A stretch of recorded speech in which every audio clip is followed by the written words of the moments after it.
Une production des studios Bass.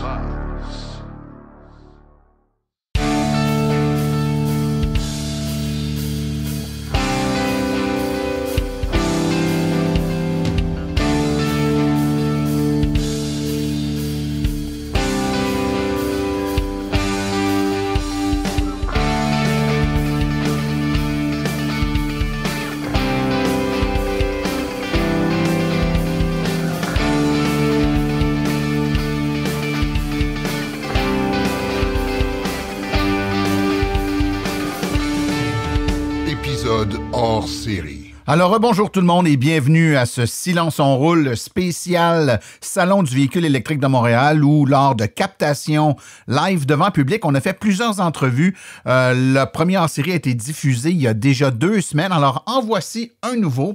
On aura la chance aujourd'hui d'entendre des personnes fort intéressantes. Tout d'abord, Patrick Lefebvre de Hyundai Canada qui va nous parler des véhicules existants et à venir de l'entreprise. Et finalement, on va s'entretenir avec Simon-Pierre Rioux, président fondateur de l'Association des véhicules électriques du Québec, qui va nous parler de l'organisation, des 10 ans parcourus de l'AVEQ. Donc, très intéressant. Manquez pas ça. Alors, si vous aimez ce type d'entrevue, bien, il y en aura d'autres qui seront diffusées dans quelques semaines. Donc, il reste encore 2 entrevues à diffuser. Bonne écoute tout le monde.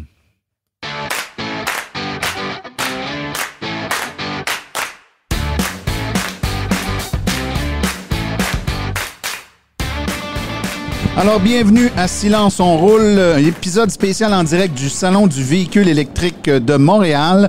Je suis en compagnie de 2 de mes collègues chroniqueurs de Silence on roule. À ma gauche, Sébastien Côté. Bonjour Sébastien. Bonjour Martin. Et à ma droite, notre spécialiste des causes désespérées, Laurent Gigon. Et ça s'est bien vu, ça, Martin, je vais te leur devoir, tu vas voir. Oui, c'est ça, c'est 1-0 pour moi. Ah ben écoutez, on est donc en direct du salon, on est dans la place des conférences, donc c'est pour ça que vous entendez probablement là, de l'écho puis de l'ambiance de Stade Olympique. Puis des klaxons qui partent comme ça. C'est l'ambiance de Chips, Peanut, Cracker Jack là, qu'on entend, l'écho des gradins malheureusement vides du Stade Olympique, vide dans les gradins, là, pas vide dans le salon. Le salon, lui, est bien rempli. C'est surprenant pour un vendredi, hein, je le sais pas, là, mais... On peut même pas prendre de photos des véhicules, il y a toujours quelqu'un dans le champ. Oui, effectivement. Puis souvent, les gens qui organisent des salons disent que le vendredi, c'est une bonne lecture pour se donner une idée de l'ensemble du salon. Quand c'est bon le vendredi, c'est bon tout le salon. Puis en plus, demain, il annonce grisou, dimanche, la pluie. Je veux dire que les gens vont être désespérés, ils vont venir au salon parce qu'ils savent pas quoi faire. Ouais, et voilà. Écoutez, on a donc un épisode spécial où on rencontre aujourd'hui Patrick Lefebvre de Hyundai Canada. Bonjour, messieurs. Bonjour Patrick. Bonjour. Bonjour. On est content de parler à quelqu'un de Hyundai. On est tout le temps content de vous parler, mais on a plein de questions. Ben oui, on a toujours plein de questions pour vous autres. Premièrement, donc votre titre officiel, M. Lefebvre, chez Hyundai? Spécialiste produit. Donc, vous connaissez les produits. Exact. Ah, nous autres, on est des spécialistes dans les questions. C'est parfait, ça. On va avoir des bonnes réponses. On a torturé déjà d'autres personnes. Hein? Oui. Ça ne sera pas la première fois. Vous êtes ici depuis ce matin? Depuis ce matin, exactement. Donc, assistez à la conférence de presse, tout ça. Comment vous trouvez ça à date, le salon? Très beau, très bien organisé. C'est mon 2e que je viens faire dans les salons d'auto électrique. Toujours bien organisé. La visibilité que ça donne, bel enthousiasme, belle énergie. Beau salon. Oui, puis je parlais à quelqu'un tantôt dans une petite discussion de corridor, puis il me disait... C'est-tu toujours comme ça? J'ai l'impression que tout le monde est de bonne humeur aujourd'hui. C'est vrai, hein? Il y a une espèce de sourire dans le visage de tout le monde. Mais ça fait un siècle qu'on a les mêmes voitures, puis d'un seul coup, on nous propose des véhicules avec une technologie du futur. La fraîcheur. Et ils sont tellement agréables à conduire et à posséder que comment tu veux être de mauvaise humeur? Justement, avec la nombreuse essais routiers qu'on fait aussi, les gens peuvent y goûter aujourd'hui. Oui, c'est ça. Hein, les salons comme ça, la chance d'essayer les voitures, les essais routiers. L'Association des véhicules électriques du Québec, justement, qui coordonne l'activité d'essais routiers, puis ça dérougit pas. Les gens doivent s'inscrire, dire quel modèle ils veulent essayer, puis il y a des plages horaires, puis ça se remplit super vite en début de journée. Hein. Il y a un gros boom. Là, les gens font la file pour réserver leur plage. C'est la meilleure chose à faire quand on magasine un véhicule, c'est d'essayer son véhicule électrique. Tout à fait. Parce qu'en général, on est enchanté par l'expérience. Oui, exact. C'est conduire, on l'a toujours dit, la meilleure façon de transférer cette passion-là, c'est de faire conduire Faut le y goûter. véhicule. Faut y goûter, puis les gens reculent pas. Pour comprendre ce que c'est, il faut l'essayer. Exact. Alors aujourd'hui, on va goûter à des véhicules Hyundai. On va parler de ça. Moi, j'ai envie... Écoutez, vous avez fait du chemin Hyundai depuis la première Ioniq qui est sortie. Moi, je me rappelle encore de quand en fait, elle n'était pas sortie, elle n'était pas vendue encore, puis on avait eu accès à un véhicule de... pas un pré-vente, là, je sais pas trop, là, comment dire ça, là, ils sont toujours immatriculés de l'Ontario, ces autos-là.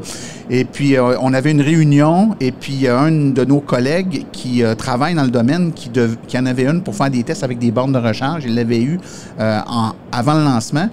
Puis on était tous sortis essayer cette auto-là. Puis la première chose qui nous avait frappé, parce qu'il existait quoi avant les Ioniq? Il existait des Leaf, les e-MiEV. Il n'y avait pas grand-chose d'autre, hein? Exact. Et Il y avait des Tesla quand même. Oui, il y avait les Tesla. Oui, il y avait c'était pas grand-chose. Oui, mais il était moins populaire qu'elles le sont aujourd'hui, c'était par pas contre. exactement le même prix. Non, puis ça n'avait pas eu le pic que la 3. Effectivement. Une belle petite révolution qu'on a fait. Une belle petite révolution. Puis moi, ce qui m'avait frappé, c'est que c'était une journée très froide d'hiver. On sort dehors, puis mon collègue démarre la voiture, puis on regarde l'autonomie qu'il y a dans le véhicule, bon, qui est une autonomie légèrement supérieure à celle de la Leaf, mais on regarde la consommation que cette voiture-là avait, on a fait comme « My God, c'est donc bien elle était énergétique. » équipée d'une thermopompe, je pense, déjà, la Ioniq. Oui. Oui, une thermopompe, mais c'est une voiture qui est hyper efficace. On n'en revenait pas. Pour à peine un peu plus de batterie, elle faisait beaucoup plus de kilométrage et c'est ce qui nous avait frappé à l'époque. C'est vrai. Donc, vous êtes parti fort, puis c'est un modèle qui a été populaire, qui a été très populaire, la Ioniq très première abordable. génération. Oui, exact. Très abordable. C'est un petit peu le début de notre révolution électronique, électrique. Un petit peu le début de toute notre révolution des véhicules électriques et de la marque Ioniq, qui est dorénavant une marque à part entière. Oui, puis vous avez roulé un bout de temps là-dessus, puis après ça est arrivé la Kona. Hein? Exact. Vous avez eu la Kona qui a été aussi... Tout un hit. Tout un hit. Une voiture qui était connue du public parce qu'elle existait en version à essence. Et puis...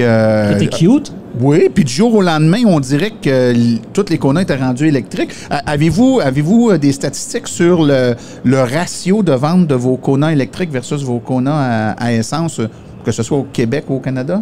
Moi, j'ai pas ça à bout de doigt, malheureusement, mais tout ce qui arrivait au Canada était tout vendu, sans exception. Moi, j'ai une autre question. Est-ce que vous avez encore le goût de vendre des thermiques plutôt que des Kona électriques? Elles sont tellement supérieures. Comment vous faites pour vendre un véhicule thermique à un client qui arrive dans une concession alors que vous savez que c'est tellement mieux d'avoir de conduire électrique? Exact.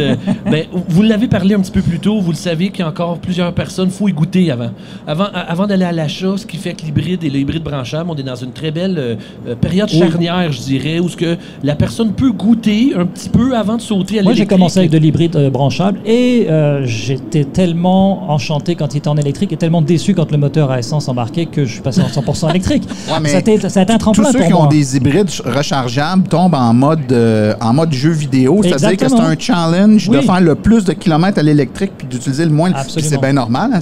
C'est plus économique, c'est plus écologique. Exact. Mais c'est vrai que cette cohabitation-là, surtout que vous avez été le premier, je pense, manufacturier à avoir le même véhicule à essence ou tout électrique, si je ne me trompe pas. Il y en a d'autres. Quoi que la Ioniq, votre Ioniq est sortie en plusieurs motorisations. Oui, on peut considérer que la Ioniq avant était en plusieurs motorisations. Mais le consommateur qui entre dans un concessionnaire puis qui veut s'acheter un Kona, par exemple, puis que vous avez les deux... C'est le même siège, là.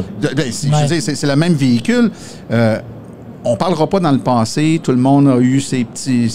Tout le monde a évolué, mais aujourd'hui, quelqu'un rentre dans un de vos concessionnaires, puis il dit « Je vais essayer un Kona », puis il se dirige vers le Kona à essence. Aviez-vous envie de l'emmener tranquillement vers l'électrique puis de le faire essayer? Oui. Le but aussi d'avoir plusieurs motorisations, c'est ça, c'est d'aller chercher la majorité des clients qui ont soit pas goûté, qui sont présentement dans une période charnière du hybride branchable, donc de constamment offrir les différentes motorisations, tout en ayant plusieurs diversités. On n'oubliera pas l'hydrogène, qu'on regarde de notre côté aussi. On a plusieurs électriques, donc la 5, la 6, ce qui diversifie un peu nos choix. Vous allez vendre combien de véhicules en hydrogène? Très peu. On n'a pas les infrastructures, hein, évidemment, l'infrastructure Toyota n'est pas essayé, là. Ça n'a pas été un gros succès. Hein? Exact.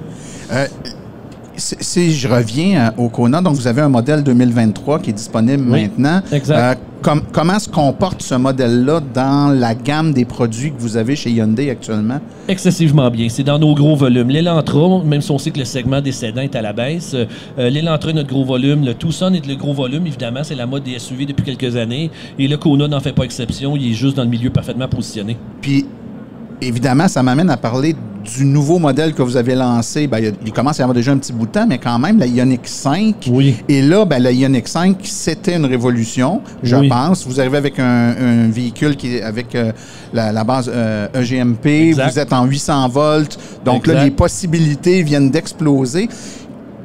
À partir du moment où ce véhicule-là est disponible, est-ce que vous avez remarqué une migration de la clientèle qui, normalement, aurait été vers le Kona, par exemple, électrique, qui là se dit, ah ben là, la Ioniq 5 qui sort, les caractéristiques sont quand même plus intéressantes. Vous allez me dire, c'est pas le même prix, peut-être, mais sont quand même, c'est des caractéristiques qui sont plus intéressantes. Est-ce que les gens migrent du Kona vers la Ioniq 5? Oui, vous touchez un bon point, Martin, parce qu'on a encore, on parle depuis tantôt d'être capable de goûter à l'électricité. On a toujours plusieurs stress et anxiétés à propos de la distance qu'ils peuvent parcourir. Et entre le Kona et la Ioniq 5, on a eu une bonne différence. Donc oui, le flow s'est fait presque naturellement. On a encore beaucoup d'urbains, clientèle plus urbaine, qui vont regarder pour le Kona, sans oublier la Ioniq 5 avec ce qu'on a démontré comme technologie, avec ce qu'on peut aller chercher comme distance. Oui, on a eu...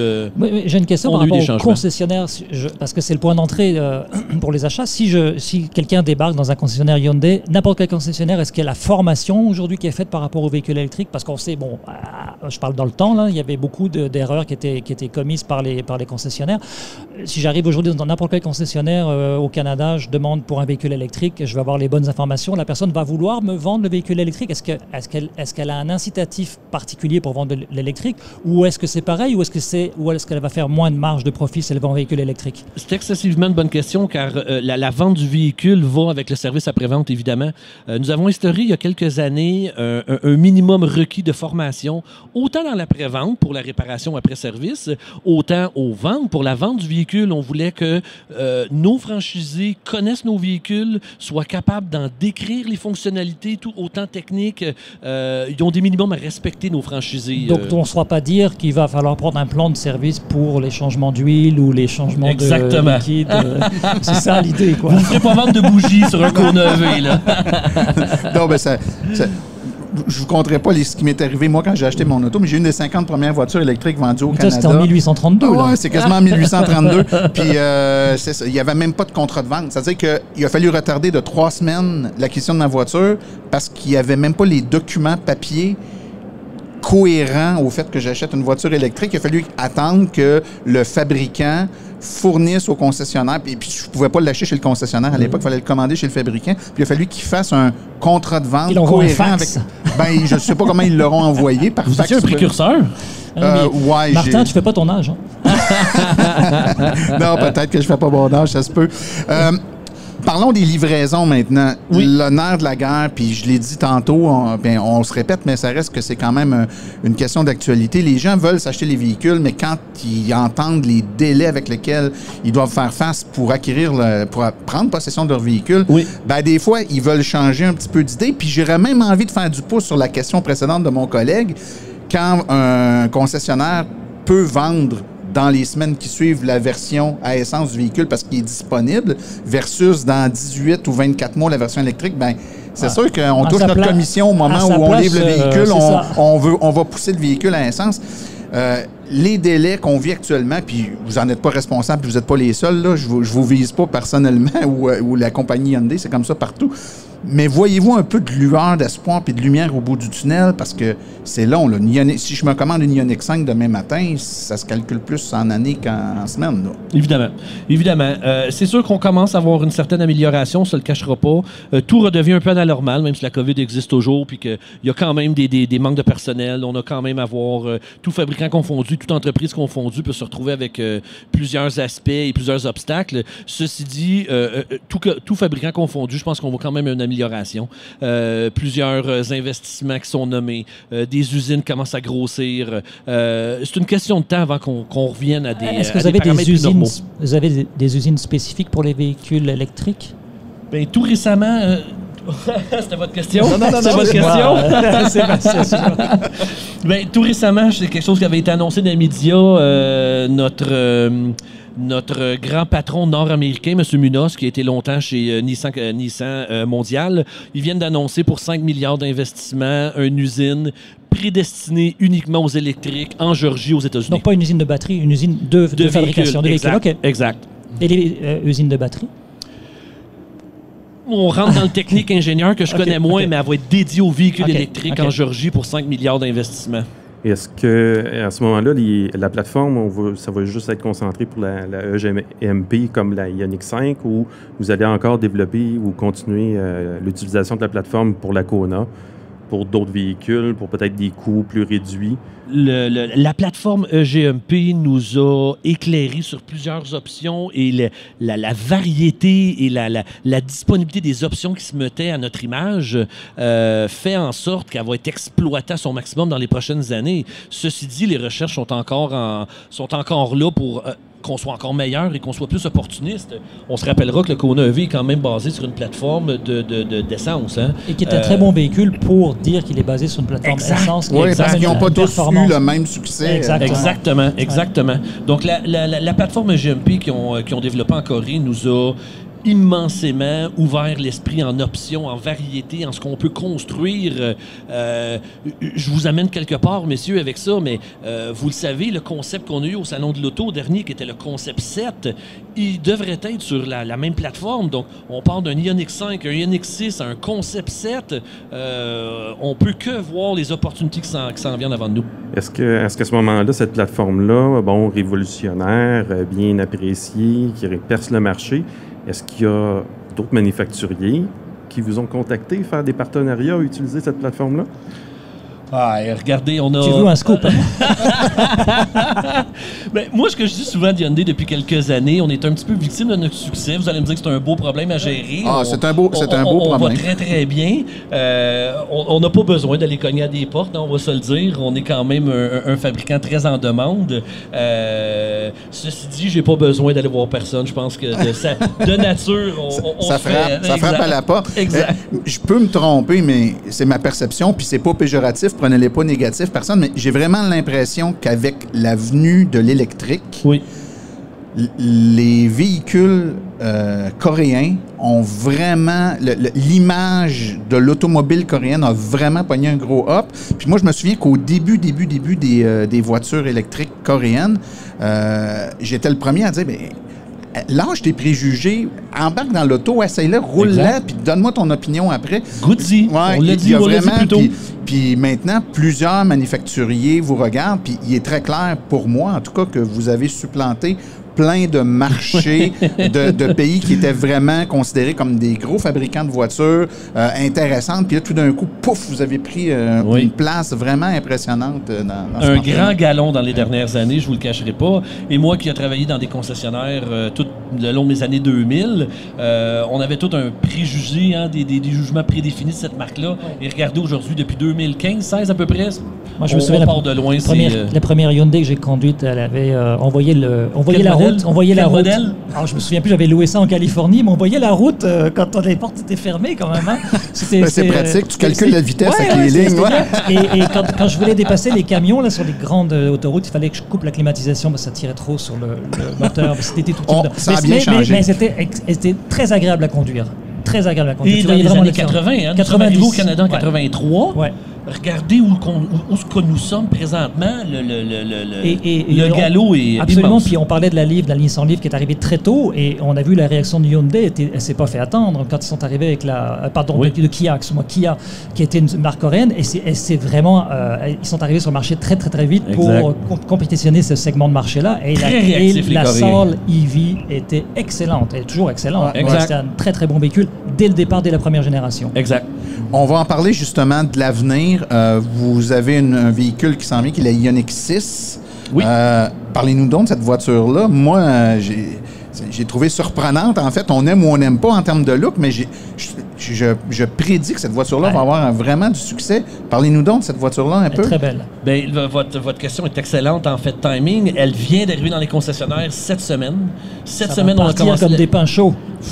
C'est déjà fait. Alors, les 8 livrés sont vendus. On a parlé de liste d'attente. Comment ça se passe pour la liste d'attente? Comment vous êtes organisé? Est-ce que c'est concessionnaire par concessionnaire ou est-ce que c'est une liste généralisée? Regardez, on sait que la majorité des manufacturiers qui importent est beaucoup production-driven, si vous me permettez l'anglicisme. Donc, dorénavant, on le sait d'avance que telle année modèle, pour une année calendrier, il va être produit X montant de véhicules. On le sait d'avance. Corps de travail, 8 heures par jour, 3 chiffres de travail qui fait notre 24 heures. Ils ne peuvent pas en produire plus ou moins. Ceci dit, en sachant d'avance combien qu'on a, les véhicules, nous, nos franchisés, à travers tout le Canada, évidemment, sont catégorisés. On a 4 sortes de catégories. Et pour être juste avec tout le monde, nous avons créé des allocations fixes qu'on appelle. Donc, chaque concessionnaire, pour les 4 catégories, évidemment, va recevoir une allocation fixe. Ceci dit, c'est à eux après de gérer leur clientèle, leur liste, exactement. Donc, les catégories, c'est par exemple un marché comme le Québec, moyen, qui est un gros marché? En fait, grosseur de concessionnaire. Ah, de concessionnaire. OK, fait qu'un concessionnaire de niveau 2 va en avoir une certaine quantité, mais tous les concessionnaires niveau 2 vont avoir la même quantité. Donc, c'est proportionnel au potentiel du marché qu'ils ont. Marché, vente, grosseur de mais donc, ça veut dire, quel que soit le concessionnaire chez lequel je vais ouvrir une liste d'attente, j'aurai les mêmes chances, les mêmes délais. Globalement, c'est ça qui va se passer. On a vu quelques différences, et mon collègue chez Nissan le dit un petit peu plus tôt. On voit des doubles noms, des triples noms, des quadruples noms, malheureusement. On voit tout ça. C'est le syndrome des CPE. Exact. Parfois pour le même véhicule dans plusieurs concessionnaires et parfois pour 2-3 modèles de véhicules dans 2-3 marques. Exact. Oui, et c'est pas caché. Là. On le sait que le véhicule électrique est assez populaire dans tout ce qui est le côté l'Estrie, les cantons de l'Est, beaucoup plus que le reste du Québec. Il y a une explication à ça? Pour vrai, je le sais pas. D'avoir travaillé sur le terrain dans des concessionnaires avant mon rôle de produit, c'était très en demande. C'est là qu'on voyait que ça allait. C'était, ceci dit, c'était là, cette région-là plus qu'ailleurs. Donc, même si le concessionnaire dans ce coin-là, telle catégorie 2, il va recevoir telle quantité. Donc, côté délai, on s'en va peut-être où est-ce que c'est moins populaire. La liste d'attente peut être un petit peu plus réduite dans la concession, tout en ayant la même quantité de véhicules qui va arriver. C'est vraiment une approche qui est différente, par exemple, de GM qui vont donner une allocation. Si c'est un concessionnaire qui a vendu beaucoup d'électrique l'année précédente, il va avoir plus d'allocations, l'autre va en avoir moins, ce qui fait que ça crée des pôles, des balances, insatisfaction, clientèle, pourquoi lui, pas moi?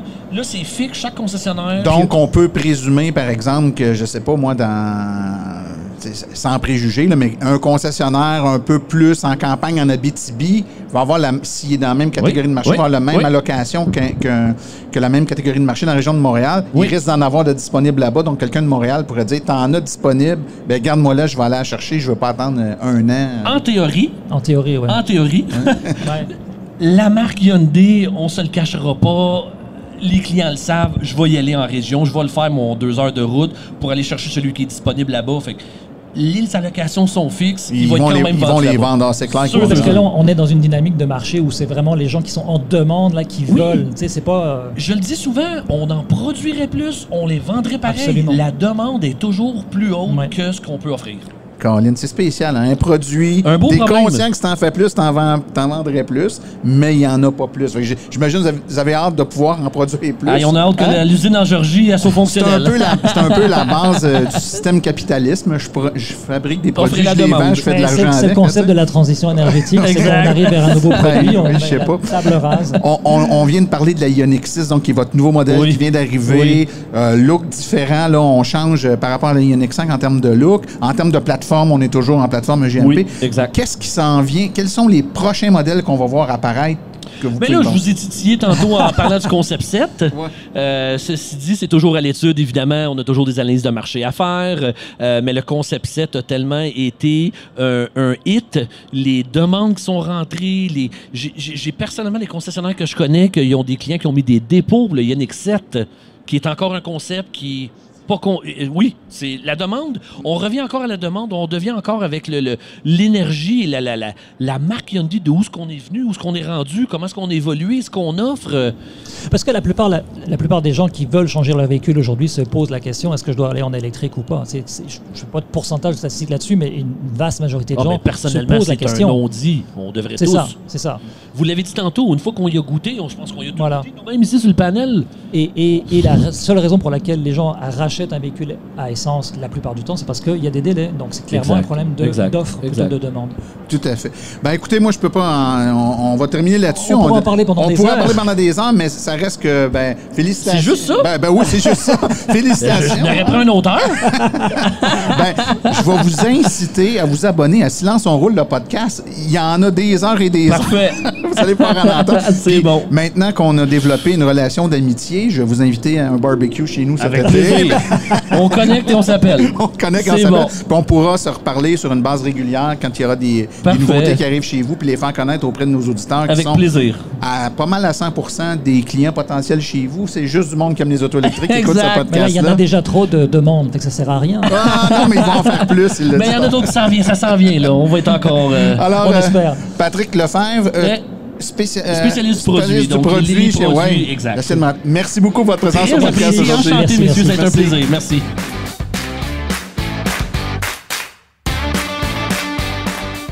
J'ai ensuite rencontré Simon-Pierre Rioux et avec mes invités, on lui a posé certaines questions, entre autres, qu'est-ce qui a changé depuis que l'AVEC existe il y a une dizaine d'années?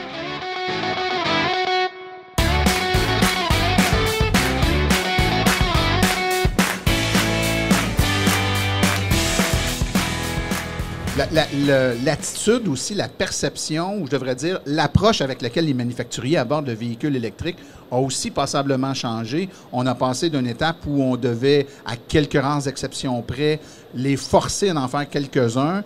Ils finissaient par les faire pour acheter la paix, on va le dire comme ça, ou répondre à certaines exigences gouvernementales ou réglementaires. Mais maintenant, on sent que pour plusieurs grands manufacturiers, le mouvement s'est embarqué. C'est une roue qui est partie puis qui ne pourra plus revenir en arrière. Et ce changement-là dans leur approche, ça change vraiment tout par rapport au reste.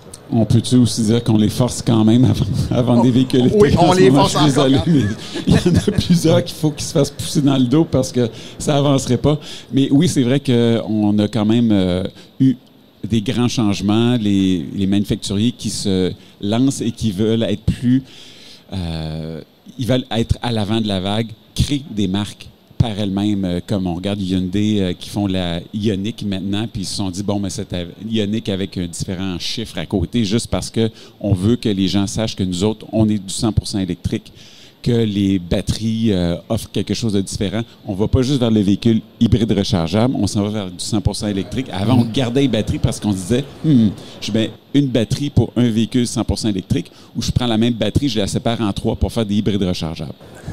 Puis ça nous parle des manufacturiers, mais il y a l'AVEC. C'est quoi qui est arrivé? C'est quand tu as eu l'idée de créer l'AVEC puis d'arriver avec votre association? J'ai eu cette idée-là quand je me suis dit, ça n'a pas d'allure, il n'y a aucun endroit où échanger sur des véhicules électriques. Où est-ce qu'on peut se réunir en tant que propriétaire pour s'échanger des trucs, pour parler de nos bons coups, d'être capable de savoir où est-ce qu'on va obtenir du service à la clientèle. J'ai des problèmes avec mon auto. Qu'est-ce que je fais? Il n'y avait rien à l'époque. Il y avait rien. Tu vois. Il y avait quelques forums ici et là, mais c'était pas assez. Il fallait vraiment qu'on puisse se réunir ensemble puis avoir une identité. Puis après ça, à chaque fois que je lisais un article dans le journal, puis c'était de la fausseté, de la fausse presse. Oh oui, fake en fait, press, il n'y en avait jamais essayé. Puis il racontait un peu n'importe quoi. Il y en a certains qui disaient, bon, mais là, je vais tester le véhicule, je vais me rendre à Magog à partir de Montréal. Puis tu te dis, mais non, c'est plus que 160 km, tu ne te rendras jamais. Et bien sûr, il revenait sur une remorqueuse. Puis tu te dis, mais pourquoi tu as fait ça? Tu aurais pu aller juste... au coin de la rue, puis revenir, dire, bon, j'ai fait l'essai. Ah, mais c'était toutes ces choses-là qui étaient frustrantes. en plus se dire, bon, mais les incitatifs financiers, il va-tu en avoir l'année prochaine? Qu'est-ce qu'on peut faire? Il faut qu'on parle au nom des électromobilistes. Il faut qu'on soit unis. Il faut qu'on ait une seule voix. Puis c'était ça, l'association. Ça a permis de faire un contrepoids, Simon-Pierre. Hein? Quand il y a on sait que la nature a horreur du vide, il n'y avait personne de compétent ou je devrais dire, de neutre pour en parler. Le vide a été comblé par certains journalistes qui ont fait des essais, qui y croyaient plus ou moins en partant de toute façon, ce qui a teinté leur perception. Puis ce n'était que cette image négative-là qui était projetée. L'AVEC a fait un superbe contrepoids, puis avec le temps, le nombre de membres grandissant, cet impact-là avait de plus en plus d'écho, puis ça a fait en sorte que les gens ont commencé à se dire, ben, je pense que ça peut être une situation viable. Puis ça a toujours été votre levier, l'AVEC, de dire, ben, on ne dit pas que c'est telle voiture est la voiture idéale dans toutes les situations, mais il existe des voitures pour répondre aux besoins de chacun. Et la plupart des familles québécoises ont dans leur stationnement 1, 2, voire 3 voitures, dont au moins l'une d'elles pourrait être électrifiée hyper facilement. Là, je parle du discours du début, parce que maintenant, c'est probablement la totalité des véhicules qui pourraient être électrifiés. Mais tu as raison, c'était la neutralité en premier. C'était vraiment de dire, bon, mais les gens savent qu'ils peuvent nous faire confiance parce qu'on est des bénévoles, on n'est pas payés, on a l'information. On a des membres qui ont tous les véhicules qui existent sur le marché. Donc, on a au moins une personne qui peut renseigner le consommateur et lui expliquer que tel modèle, tel véhicule va être capable de répondre à ses besoins ou non. Il fallait vraiment dire ou non. Peut-être qu'il y en a qui ne pouvaient pas répondre à leurs besoins, puis on ne voulait pas de ces gens-là. On ne voulait pas que ces gens-là achètent une auto électrique, disent « j'ai une très mauvaise expérience, puis je préfère... ils font juste de la désinformation dans ce temps-là. Ils disent, moi, ça n'a pas été bon pour moi, j'en veux plus jamais d'auto électrique. J'aime mieux qu'on ait un seul consommateur pour qui ça va fonctionner, puis lui, il va l'acheter, puis c'est sa deuxième auto, puis il l'utilise en ville. Puis éventuellement, avec technologie, ben là, ça allait aller au point où ça pouvait être le véhicule qui allait répondre à tous les besoins. Puis, dans tout ça, qu'est-ce qui te rend le plus fier au niveau là, de l'accomplissement? Là? D'avoir eu Martin Archambault sur le conseil d'administration de l'AVEC. Ouais, je te dis. J'espère que vous avez réalisé plus que ça, l'AVEC, puis je le sais que vous avez réalisé plus que ça. Écoute, ben, regarde, je vais te laisser répondre à la question, Simon-Pierre, mais je veux juste donner une idée aux gens qui écoutent. L'AVEC, ce que c'est, ça a commencé tout petit, donc tu l'as dit tantôt, vous avez eu l'idée de créer ça, puis comme toute bonne idée, c'est né dans un sous-sol quelque part à 2-3 membres, là, mais c'est maintenant plus de 900 bénévoles partout au Québec, ceux qui font les essais routiers. Ici, là, vous avez vu le kiosque d'inscription de l'AVEC, les dossards orange, ils sont partout. Il y en a 900 partout au Québec, c'est plus de 12 000 membres, des directions régionales dans les différentes régions administratives du Québec. Quand vous avez commencé, il y avait une cinquantaine de véhicules électriques, il y en a plus de 200 000 maintenant. Un site web qui a près de 20 millions de visites depuis le début, puis près d'1 millier d'articles publiés en français chaque année. Donc, les gens qui cherchent d'informations pertinentes et en français sur les voitures électriques, le site de l'AVEC, c'est l'endroit de prédilection. Il y a également des blogs, des forums avec lesquels vous pouvez aller chercher de l'information neutre. C'est des usagers, monsieur, madame, tout le monde qui a une voiture d'un modèle en particulier puis qui va partager ce qu'elle aime moins du véhicule. C'est une bonne source d'information pour savoir si les véhicules répondent à nos attentes. Il y a des statistiques qui sont super bien faites en passant, repris par tous les médias du Québec, des guides d'aide à l'achat pour les voitures, pour les bornes, etc. Le programme de jumelage, qui est un programme qui permet, c'est un genre de Tinder de l'essai de la voiture électrique. Ça met en contact des gens qui aimeraient essayer un modèle avec un bénévole qui a le même modèle dans votre région, puis vous pouvez aller essayer des véhicules. Tomber en amour avec votre véhicule électrique. Trouver l'amour. L'amour, c'est électrisant. Vous avez également une multitude d'événements auxquels vous participez chaque année, dans lesquels vous organisez presque toujours des essais routiers ou à tout de moins des kiosques d'information et de démonstration des véhicules. L'AVEC, c'est tout ça. Mais pour toi, l'AVEC aujourd'hui, c'est quoi, Simon-Pierre, après toutes ces années? Bien, je veux dire, juste un petit à côté, le 900 bénévoles, on est un des organismes qui a le plus de bénévoles au Québec. Plus que n'importe quel organisme environnemental, peu importe, c'est énorme. 900 bénévoles. Partout. Il faut le souligner. Il faut remercier tous ces gens-là parce que c'est grâce à eux qu'on est là, ici aujourd'hui. Donc, est-ce que je suis fier de ça? Je suis fier qu'il y a des gens qui se sont dit « Wow, je veux m'impliquer. Je veux être redonné au prochain. » Parce que pourquoi on est devenu bénévole? C'est parce que à un moment donné, l'AVEC nous a aidés. Puis on s'est dit, j'aimerais être capable d'aider une autre personne comme ça m'a aidé parce que ça me fait un déclic en moi. J'ai adoré ça. J'ai adoré mon expérience. J'ai adoré parler aux gens, de les orienter, de les rassurer que le véhicule électrique serait la bonne solution pour moi et pour eux. Donc, ça, c'est quelque chose de vraiment impressionnant. Aussi, on a eu beaucoup de gens avec énormément d'habileté, des gens du public qui sont venus sur en tant qu'administrateur de l'AVEC. Puis ça aussi, on a eu l'ex-maire de Verdun, M. Trudel. On a eu Daniel Breton de Mobilité électrique Canada. On a même eu le promoteur du Salon du véhicule électrique de Montréal, ici, absolument, Louis Bernard, absolument, qui a été sur le conseil d'administration. Fait que c'est ça, c'est tous des gens comme ça qui ont permis de faire avancer l'association en un organisme beaucoup plus professionnel, qui est capable de battre de ses ailes avec des gens qui sont vraiment dans l'industrie, parce qu'avant, c'était pas des gens de l'industrie, c'était des propriétaires qui se disaient « Moi aussi, je veux faire une différence ». Puis à un moment donné, on a eu tellement une belle reconnaissance publique que les gens se disaient « Ça, c'est un organisme qui est sérieux, fait que je veux m'impliquer puis je veux les aider à avancer ». Ouais. Puis on te voit un peu partout. Puis moi je me suis toujours demandé combien de temps que tu mets par semaine là-dedans, parce que on voit que tu es passionné. Puis partout où on entend parler de l'AVEC, on voit Simon-Pierre Rioux. Là. Écoute, c'est certain qu'au début, j'étais webmestre, j'étais journaliste, j'étais dans les médias, porte-parole. J'ai fait comme pas mal de tout, graphiste. Puis je passais entre 55 et 60 heures par semaine, en plus de mon travail à temps plein de 40 heures. Fait que ça se terminait des fois à 1h, 2h du matin, tout ce que je pouvais faire. Mais c'est ça, en ce moment, c'est beaucoup plus facile parce qu'on a un directeur général, on a des employés, des gens qui sont impliqués à temps plein. Fait que ça aide énormément. Mais j'ai encore cette passion-là, puis je continue toujours à être aussi impliqué et à offrir de mon temps pour justement stimuler les autres à en faire autant. Bien, justement, Simon-Pierre, tu ouvres une belle porte. Moi, j'ai été administrateur avec toi dans une époque de l'AVEC où le conseil d'administration était très actif. Donc, on était à la fois administratif et exécutif, disons-le comme ça. Les choses ont changé maintenant. J'aimerais que tu me parles un peu de la nouvelle structure de l'AVEC. Donc, tu es toujours le président, mais il y a un directeur général maintenant qui est là. Il y a une permanence, ce qu'il y avait plus ou moins dans le temps où moi j'étais là. Qu'est-ce que ça a changé d'avoir ça, premièrement? Qu'est-ce que ça permet de faire différemment? Mais c'est certain qu'avoir un directeur général qui s'appelle Marc Nederer, qui est hyper actif, a beaucoup de bonnes idées, ça nous permet justement d'avoir un vrai rôle d'administrateur où on prend des décisions, puis après ça, c'est l'exécutif qui s'en occupe, puis qui ont les idées.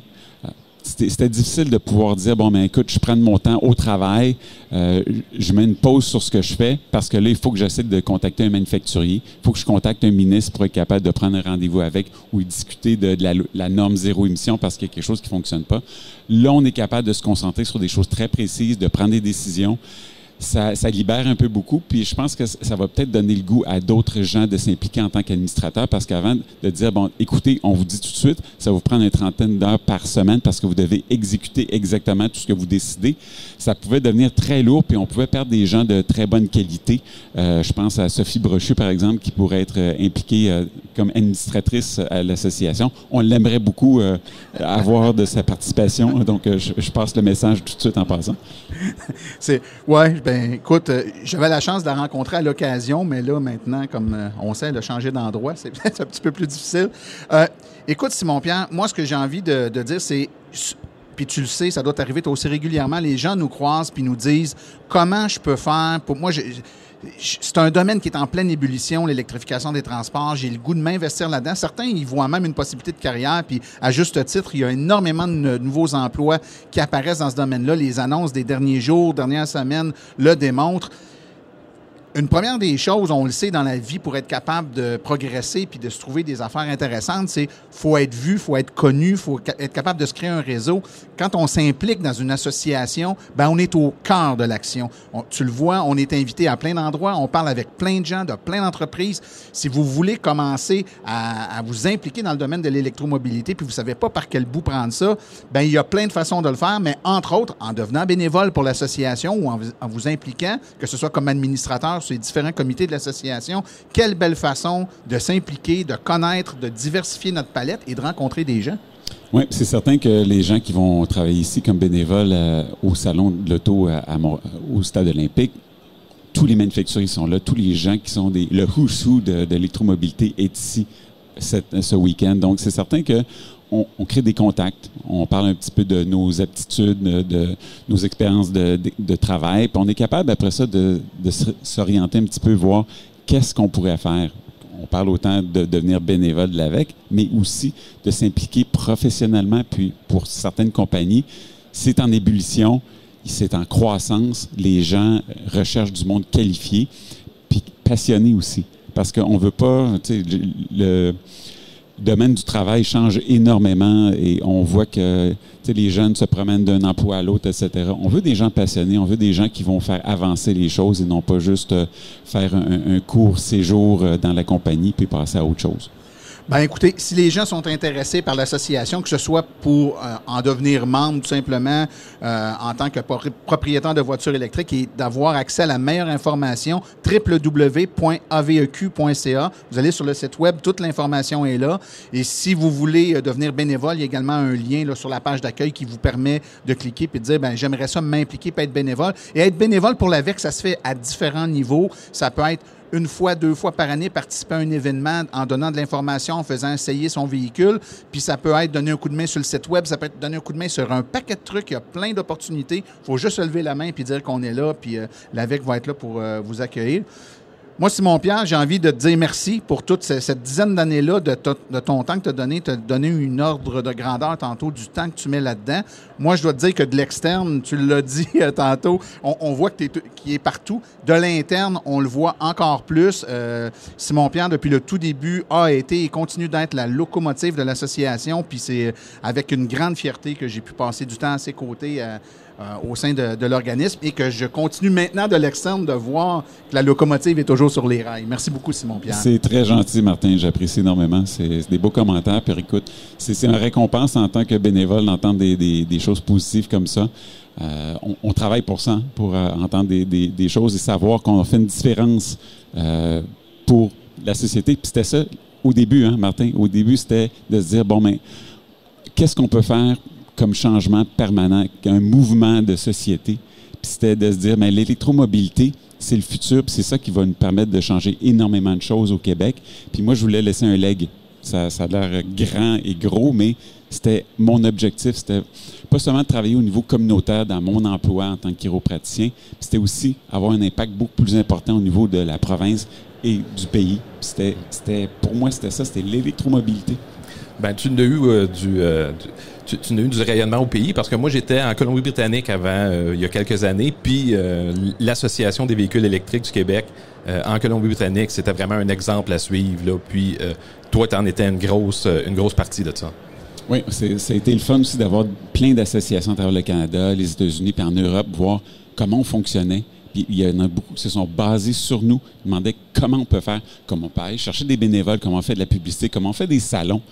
On a tout inventé à partir de zéro. On a tout inventé ça, puis créé ça. Puis on est au stade olympique aujourd'hui. Je pense qu'il n'y a pas grandes associations qui peuvent dire qu'ils seront rendus dans leur stade. L'AVEC a fait le stade. Ben écoute, le plagiat, c'est peut-être la plus belle forme de démonstration que ce qu'on fait, c'est bon. Quand les gens essayent de nous imiter et font pareil comme nous, ça doit être qu'on dégage quelque chose de positif. C'est malheureusement tout le temps qu'on avait, Simon-Pierre. Donc, je te remercie de ta présence avec nous aujourd'hui. Merci de l'invitation. Oui.